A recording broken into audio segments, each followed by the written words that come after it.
என் நெஞ்சில் குடியிருக்கும் என்னுடைய தோழர்களுக்கும் தோழிகளுக்கும் தமிழக மக்களுக்கும் என்னுடைய வணக்கம். தாவைக்கினுடைய பொதுக்கூட்டம், அதாவது கருவிச்சதுக்கப்புறம் விஜய் என்ன பேசுவார், விஜய் எப்போ பேசுவார், அந்த கட்சி தலைமை என்ன பேசுவோம், கட்சியில் எப்போ பேசுவாங்க அப்படின்னு ஏகப்பட்ட கொஷின்.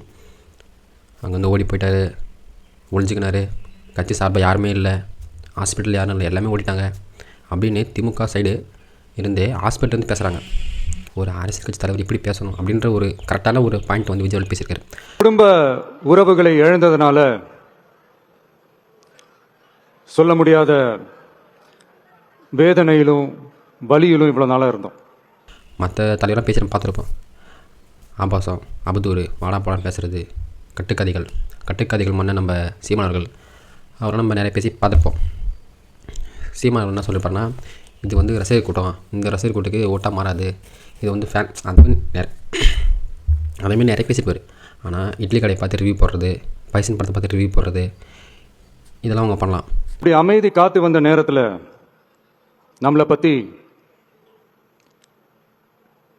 வன்ம அரசியல் வலைகள், அர்த்தமற்ற அவதூறுகள்னு இந்த மாதிரி நிறையா விஷயங்கள் நம்மளை பற்றி பின்னப்பட்டன, பரப்பப்பட்டன. இது எல்லாமே வந்து சட்டம் மற்றும் சத்தியத்தின் துணை கொண்டு துடைத்து எறியா தான் போகிறோம். இவங்க வந்து கூட்டம் கொண்டாங்கன்னா ரசிகர் கூட்டம், தற்கொலை கூட்டம் அப்படின்னு சொல்கிறது. அதான் சொல்கிறேன், அந்த கட்சி அழிஞ்சு போச்சு.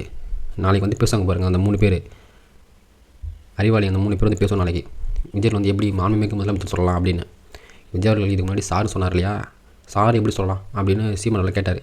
இன்றைக்கி பேசியிருக்காரு, இன்றைக்கி வந்து நாளைக்கு சீமான் பேசுவார். சீமான் பேச்செல்லாம் வந்து யாருக்கும் போராட்டது கிடையாது, அது வேறு.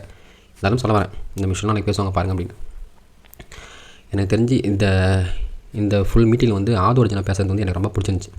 அவர் ஓகே சைலண்டாக பேசிட்டு அப்படின்னு நினச்சா வயலண்ட்டாக பேசிட்டார்.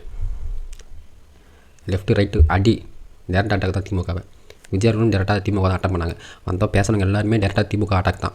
அரசியல் செய்ய விருப்பமில்லை, அரசியல் செய்ய விருப்பமில்லைன்னு அடிக்கடி சொல்கிற முதல்வர் நம்மளை குறிப்பிட்டு பல்வேறு அவதூறுகளை பதிவு செய்வதன் வாயிலாக பெருந்தன்மையை பேரளவில் மட்டுமே பேசும் முதல்வர் 15/10/2025 அன்னைக்கு தமிழக சட்டமன்றத்தில் நமக்கு எதிராக பேசிய பேச்சில் எவ்வளவு வன்மத்தை கக்கியுள்ளார் என்பதையும், எப்படிப்பட்ட ஒரு அரசியல் செய்ய முயல்கிறார் என்பதையும் தமிழக மக்கள் உணராமலா இருப்பாங்க. வேறு யாரையும் குறிப்பிட்டு பேசலை. இதெல்லாம் நடந்துச்சு, நாங்கள் இதெல்லாம் கேட்டோம், இதெல்லாம் எங்களுக்கு கொடுக்கல, அதனால் இந்தமாரி பிரச்சனை வந்துச்சு.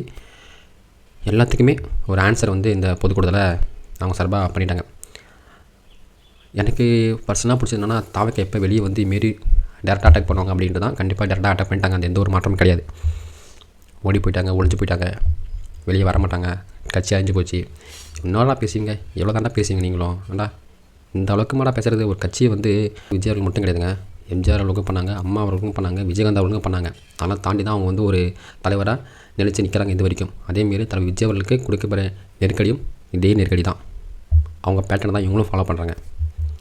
ஆபாச பேச்சு இன்னும் எவனே தெரியல, அவளாந்து பேசிட்டு போகிறான். அப்போ நம்ம பேசாமல் இருப்போமா? காசு வாங்கி நாங்களே பேசுகிறோம்னா, காசு வாங்காமல் எங்கள் அண்ணனுக்கு நாங்கள் பேச மாட்டோமா? காசு கொடுத்தா ஒரு 50 பேர் 6 பேர் யூடியூப்பில் பேசுவாங்க. நாங்கள் அப்படி கிடையாது, காசு கொடுக்காமே லட்சக்கணக்கான பேர் பேசுவோம். இப்போ நான் பேசுகிற மாரி என்ன மாரி லட்சக்கணக்கான பேர் பேசுவோம், காசு கொடுக்காமே. அந்த ஒரு பவர் தான் தலைவர் விஜய் அவர்களுக்கு. ரசிகர் பலம் சொல்லிட்டு போ, ரசிகர் பலம், தொண்டர் பலம், மக்கள் பலம், இது 3 சேர்ந்து தான் தலைவர் விஜய் அவர்கள் 2026 மிகப்பெரிய மாற்றத்தை வந்து தாவைக்க தரும் அப்படின்னு எந்த ஒரு மாற்றமும் கிடையாது. கடைசியாக ஒன்று தான், 2 பேர் தான் போட்டி. ஒன்று டிவிகே, இன்னொன்று டிஎம்கே.